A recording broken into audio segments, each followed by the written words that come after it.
তিন জায়গায় প্রয়োজনে মিথ্যা বলা যায়।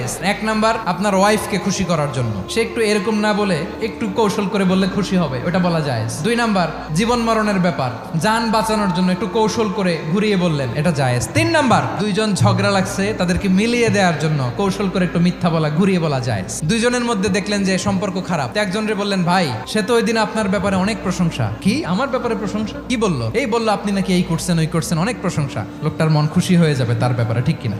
আবার তার সাথে যার ঝগড়া, ওরে যে বলুন, ভাই ওই দিন তো সে আপনার অনেক অ্যাপ্রিসিয়েশন করলো, অনেক।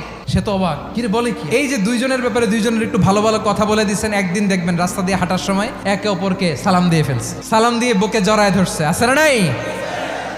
আবার মিলমিশ হয়ে গেছে। কিন্তু আমাদের স্বভাব হইলো, দুই প্রতিবেশী যদি একসাথে বসে একসাথে হাঁটে, দূর থেকে দেখলে আমাদের জলে, আছে না নাই? ঘটনা কি? এই দুইটার মধ্যে এত মিল কে? এই দুইটার মধ্যে গিরিঙ্গি লাগানো যায় কিভাবে? আল্লাহর কাছে তওবা করেন, এই মানসিকতার যেন আমরা না হয়, আমরা মিলিয়ে দিব।